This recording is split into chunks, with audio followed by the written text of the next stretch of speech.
دا قسمه لیکای د سره وجه نه راځي د کس کمنټس کړه چې په واتس اپ چاته کال کوم یا میسج کوم نو ماته دا قسمه لیکای راځي نه هغه کال کېږي نه میسج کېږي دغه ځان تاسو ته په فیسبوک کې په میسنجر کې په انسټاګرام کې په هر قسمه ایپس کې چې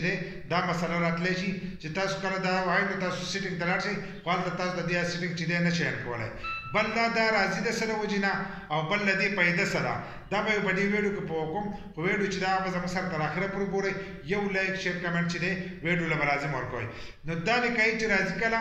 نو دا ستاسو نه اجازت غواړي لکه کله چې تاسو په دې باندې د کال آپشن آن کړئ نو بیا ستاسو کال چې دی ډایرکټ کېږي نو اکثر داسې لوکل ایپس چې په هغې کې تاسو هغې له هغه پرمیشن اجازت ورکئ نو بیا ستاسو هغه د کال هغه هسټري چې هغه هم راوچتولی شي دغه شان د میسیجونو اجازت یې ورکړو نو ستاسو کم میسیجونه څه چې دي هغه هم راوچتولی شي د لوکیشن یې ورکړو نو ستاسو لوکیشن چې دی هغه هم معلومولی شي نو دا لیکایي د دغې د وجې نه راځي نو هر کله چې تاسو ته دا لیکایي راځي په واتساپ میسنجر په فیسبوک کې نو په هغې کې تاسو اجازت ورکولی شئ خو داسې لوکل ایپس چې هغه تاسو د ګوګل نه رالوډ کړي لکه په اے پی کې فایل کې نو هغې له دا قسمه اجازت چې دی دا به نه ورکوئ نو زه به موبایل سکرین ته باقي طریقه به هلته کې زده کوم چې د واتساپ د میسنجر د دې دا سیټینګ به تاسو څنګه کوئ خو نور اپلیکیشن له چې دی دا سیټینګ به نه کوئ ځکه چې هغه هلته کې ستاسو ډیټا چې ده هغه هم پټولی شي راځئ لاړ شو موبایل سکرین ته او طریقه یې زده کړو موبایل سکرین ته رالو موږ خپل د موبایل سیټینګ کولاو کړی دغه شان به تاسو د خپل موبایل سیټینګ چې دی هغه کولاو کوئ په دې کې به راشئ ایپس ته لکه زموږ به لیکلی دی د ایپس چې دي دا به ځان سره دغه شانتې کولاو کوئ اپلیکیشن به یې لیکلي په هر موبایل کې ته به جدا جدا طریقه باندې نوم لیکلی خو ایپس چې دی دا به سرچ کوئ نو دا به تاسو ته دغه شي دلته به موږ هم ایپس چې لیکلی دی دا به ځان سره کولاو کوو چې کولاو کوو نو په دې کې تاسو کوم اپلیکیشن دا مسله تاسو ته راځي هغه اپلیکیشن به ځان ته راوړئ لکه اوس تاسو ته په واتساپ کې راځي که نه نو واتساپ په ځان سره دغه شانتې کولاو کوئ بدی کې به وګورئ واتساپ اوس بدی کې موږ واتساپ ګورو زموږ سره دا واتساپ دی موږ دا کولاو کوو چې څنګه دا کولاو کوو نو دلته کې به تاسو ته ښکارېږي لاندې له پاسه نوټیفیکیشن دی ورپسې به څه دی پرمیشن دی لیکلی دی لکه اجازت ورکول یو اپلیکیشن له نو دا به ځان سره داسې کولاو کوئ بدی کې چې اوس موږ دی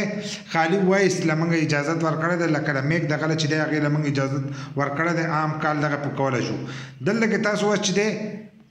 دې له اجازت ورکولی شئ کیمرې له اجازت ورکوئ دغه شانتې خپل کانټیکټس چې کوم ستاسو سره دی هغې له اجازت ورکوئ پون له اجازت ورکوئ لکه اوس موږ مثلا پون له اجازت ورکوو دا به ځان سره داسې کولاو کوئ نو دا به له پاس دا به لاندې دا به تاسو الاو دغې نښې ته به یې راولئ نو دا به الاو شي دا به بر اور وخېږي اوس کم چې الاو دی او بر اور وخېږي نو په دې طریقه تاسو دې ټول له چې دی دا اجازت ورکولی شئ لکه دا اوس واتساپ ته موږ دې ټول له چې دی دا اجازت دغه شانتې ورکوو کیمرې له هم اجازت ورکوو که موږ ویډیو کال کوو نو د هغې لپاره موږ هم دې له اجازت ورکوو له پاسه ته راوخېږو الاو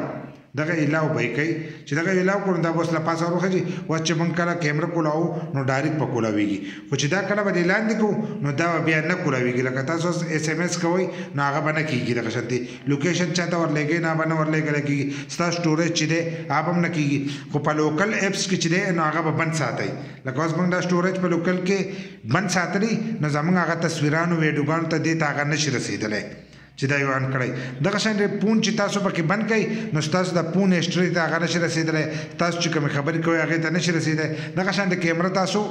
آن کړي پي نو هغه ستاسو د کیمرې تصویران او هر سره چې دي هغه له ځان سره حاصلولی شي هغه اپلیکیشن نو هر یو اپلیکیشن له به دا اجازت نه ورکوئ څنګه چې موږ په دې طریقه باندې وکړو په دې طریقه تاسو کولی شئ خو دا واتساپ دی نو ځکه موږ دا اجازت ورکړو خو تاسو به هر اپلیکیشن له چې دی د دې نه به اجازت نه ورکوئ که ستاسو سره لوکل اپلیکیشن وي نو هغه هم دغه شانتې به چې دی بند یې کوئ اجازت یې ختم کوئ چې هغه ستاسو ډیټا چې دی هغه نه پټوي طریقې سره تاسو خپل اپلیکیشن له چې دی سیټینګ کولی شئ خو څنګه چې مې درته مخکې ووي چې لوکل اپلیکیشن له چې دی هغې له به اجازت نه ورکوئ کوم چې تاسو په اے پی کې فایل کې رالوډ کړئ اے پی کې فایل هغه ته ویلی کېږي کوم چې تاسو د ګوګل نه رالوډ کړئ د پلی سټور نه یو نه یې رالوډ کړئ د پلی سټور نه کوم اپلیکیشن رالوډ کړئ نو هغه صحیح اپلیکیشن دی ځکه هلته کې هغو لوکل اپلیکیشن نه پرېږدي کوم چې تاسو د ګوګل نه رالوډ کړئ لکه د ویب سایټ نه رالوډ کړئ نو هغه لوکل دي هغه اکثر د سړي نه ډیټا چې ده هغه پټوي لکه ستاسو د کال کومه هسټري چې ده یا ستاسو په کیمره چې کوم تصویران ویډیوګانې دغه ټول ستاسو نه هغه پټولی شي